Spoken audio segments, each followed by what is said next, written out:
Project management is a discipline of figuring out the most efficient way to organize complicated hierarchical projects. So multifaceted in that they have many different tasks, complicated in that these tasks interact and they have to be done in the correct order, with some tasks having prerequisites of other tasks. So you can imagine a giant network of jobs that have to be accomplished, that as you travel through, ultimately you end up on the other side at the very end having accomplished something.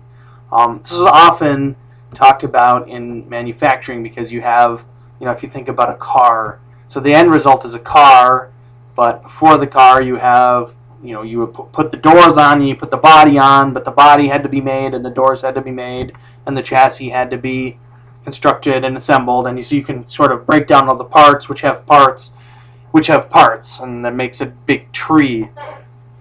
And so the key insight of project management, at least the portion of it we're talking about, is that the time it takes to accomplish a task is the longest path through this tree of tasks.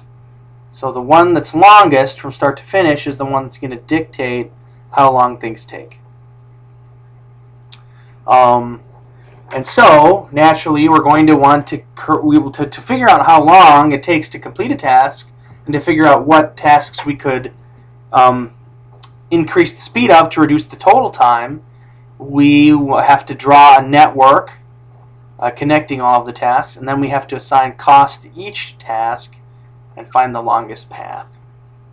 So to make this a little more accessible, we're going to use baking cookies as an entry point.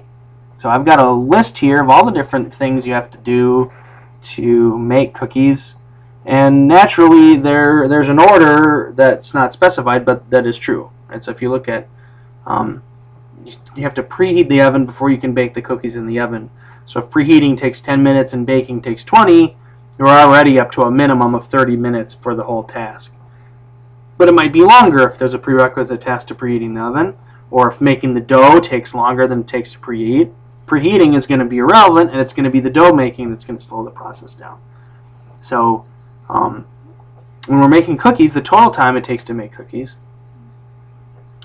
is the longest path through the tree.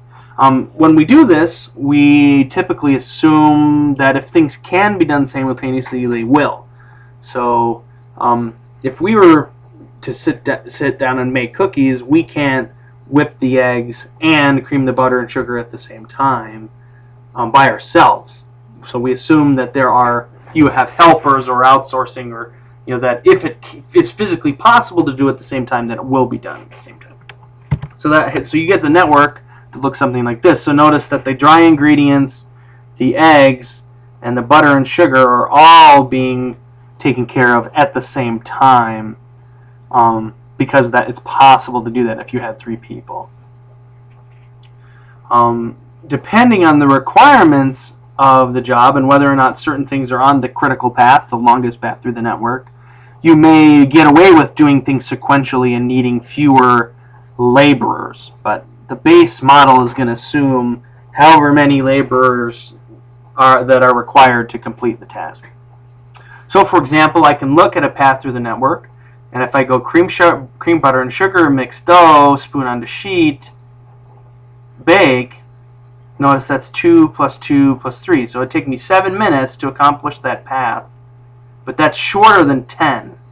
So at least from this node forward, 10 minutes is going to be the task that dictates the time, unless some other branch is longer. And that means we know, at this point, for sure we know that all of these tasks are irrelevant to the total time to make cookies. If they were longer, it wouldn't make a difference. And so the critical path is the path that goes through the tasks, the longest path through the tasks, which in this case is preheat the oven, to baking, to cooling, to spreading the frosting and cleaning the dishes. So now we can think about the slack in each path. So notice now it takes 7 minutes to go from cream, butter, and sugar to mixed dough to spoon on the sheet. That means there's some extra time in there. And the actual slack is in fact the latest start time that's physically possible minus the earliest start time that's physically possible. So if we can start it right away, but we don't have to for 4 minutes, that means there's 4 minutes of slack in that task. So here's a picture of what that looks like. We've got earliest start times and latest start times and earliest finish times and latest finish times. That's for all of these things, and you can see, for example, bake is on the critical path, and so the earliest and latest are the same because bake is on the critical path. Right, so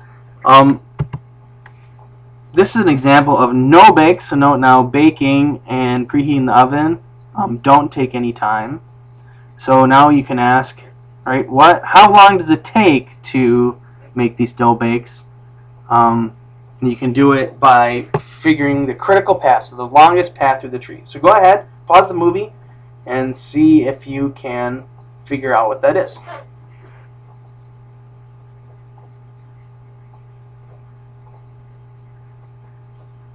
Okay, so now notice that it takes a total of 2, 3, 8 minutes to get to spread frosting on this path, and it takes 2, 4, 7, 27 to get to spread frosting in this one. So this is not on the critical path.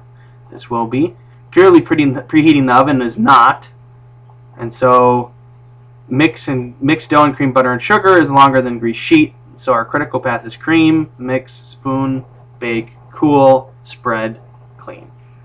Which is different than the traditional cookie because we've eliminated the baking. Okay, so when we come back, we'll talk about adding variants to our projects.